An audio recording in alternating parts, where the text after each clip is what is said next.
Is it season 5 of Baywatch already? It seems like only yesterday we were making fun of Hobie 1 and laughing at Eddie's misfortunes.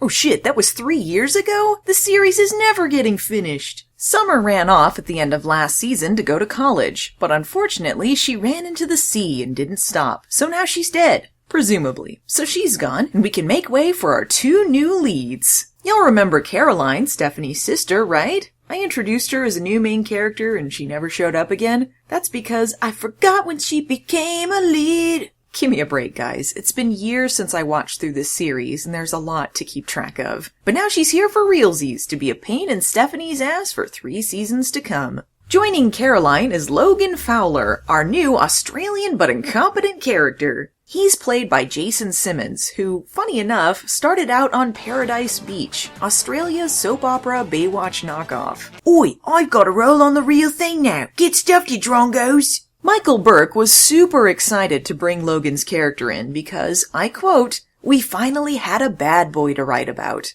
Excuse me, does Trevor Sandwich Rejection Cole ring a bell to you, Mr. Burke? I'm on cereal boxes back home. The only thing people remember about me is that cool running flip I did. Oi!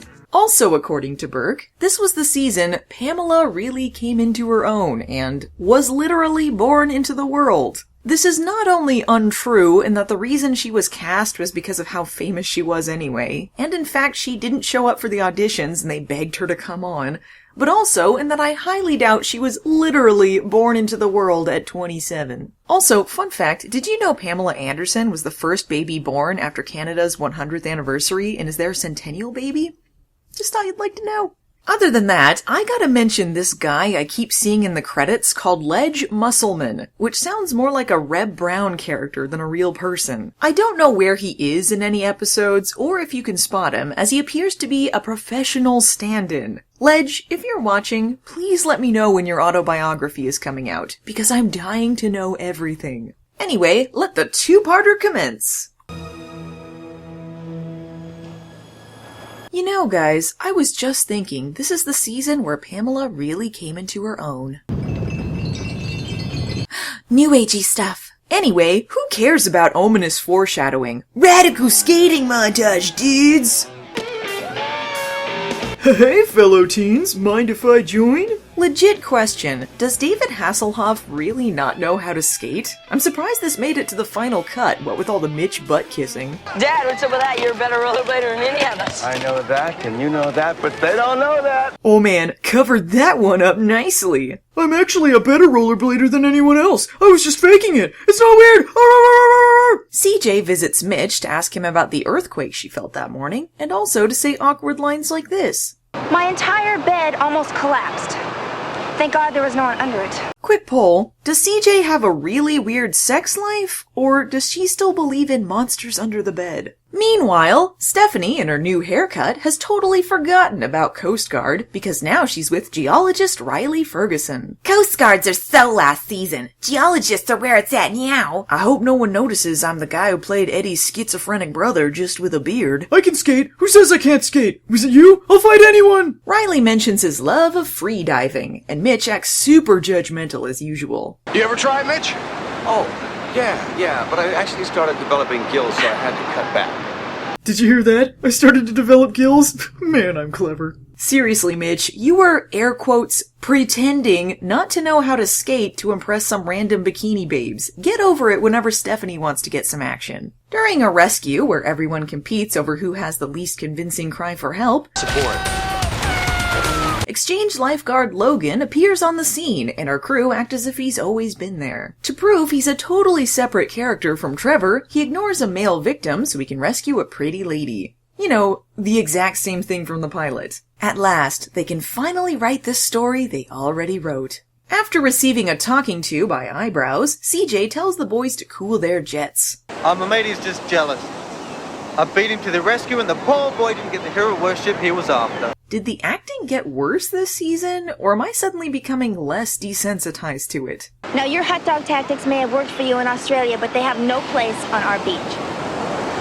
Are you as empowered a woman as you are a lifeguard? I'm sure these lines connected in someone's head. And he's not fired for sexual harassment. Why? Well, Summer might be gone, but guess who is inexplicably still around? That's right, it's Jackie, and she's less relevant than ever. She's just here for her send-off, but I mean, why? We all accepted Summer breaking up with Eyebrows and going to college via a throwaway line, and actually 0% of the audience was wondering about Jackie's fate after that. And yet, here we are. Speaking of bizarre things, Hobie and his friends accidentally lose some of their photos, and it's picked up off the beach by a hook-handed gentleman. Yup. And he disappears like a phantom into... the Death Pier. Pretty spooky, huh, folks? But he's not magic, he's just creepy. Is the snapshot you're looking for? I'm just your friendly neighborhood bum. I'm misunderstood, which is why I hide under piers to lure children in and ask them to creepily touch my hook arm. Hee! Life lessons will be learned today. Thanks. Hey, are you two having a date in there? Shut up, CJ. Don't mess this up for me. Hey! Now where were we? Son of a dick! You're having a date without me? Cock blocked again! Shockingly, Baywatch remembers that Caroline was getting married the last time we saw her, and after that whole two-parter where her fiancé was almost murdered and they fought for his justice, turns out he was just a big fat serial cheater. Now she's single and ready to mingle. She's moving in with the gals. Hey guys, I'm still in a band. This is a thing we're doing. Jeremy Jackson forever. I guess this is my post-puberty voice. Let's do it one more time. This time, do it like we're on MTV.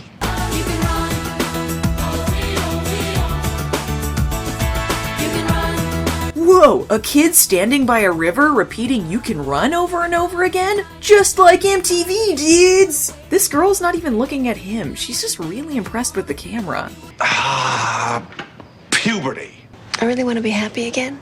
You will be. Not if God has anything to say about it. That's right, we're doing an earthquake again. Here are the various misfortunes that follow. Stephanie's geologist boyfriend is trapped while diving, Hobie is buried in a garage, Jackie's trailer is hanging precariously off a cliff edge, the Death Pier comes for creepy hook-hand man, Eyebrows is buried in reused footage of Eddie's truck sinking, yet more footage is reused from the last earthquake episode at Baywatch headquarters, Gal's night is ruined, and Mitch is interrupted while pouring some life cereal. Okay, so let's break this down. Baywatch is not only reusing a plot they already did, but they're reusing the mini-plots contained in it and hoping we forgot. A. Sunken truck. B. A diver trapped underwater. And C. Someone with an object about to fall on them. And Hobie was involved with the last one the first time. I mean, both episodes are about earthquakes, but there's rehashing and then there's just being lazy. Thank God I made it out! Thanks for that plot, Eyebrows. Hobie, you idiot! This is what you get for trying to have a music career. Face it, you'll never be as good as David Hasselhoff. It's gonna fall!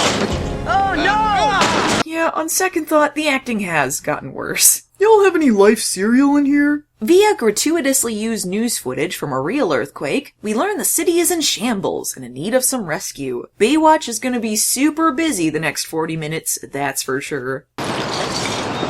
Good work, Eyebrows. In Australia, there's always time for more sexual harassment. He literally just waltzes over from creepily grabbing CJ to Caroline so he can hit on her, and somehow she's charmed by his advances? I have depressingly low standards. We have just seen the trailer move slightly, which is not good news considering how close it is to actually falling off the cliff. We'll be sure to generate lots of wind with our helicopter to ensure that if anyone's inside, they'll meet a swift and horrible demise. Look, Summer's in the episode now.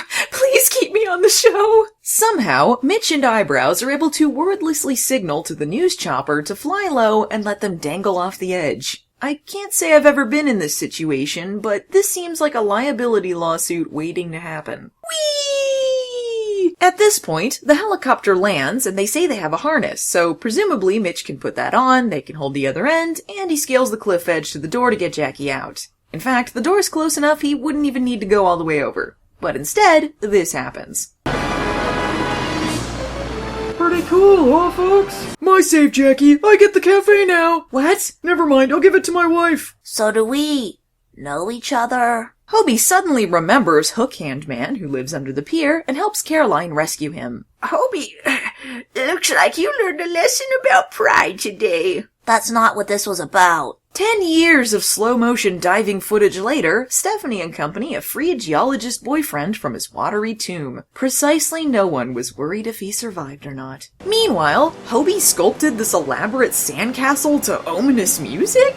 Why? Hobie whines dramatically about how much he's afraid of earthquakes now and begs Mitch to pack up their bags and move. This calls for a heartbreaking, emotional explosion. Yeah, well, they weren't almost killed, were they?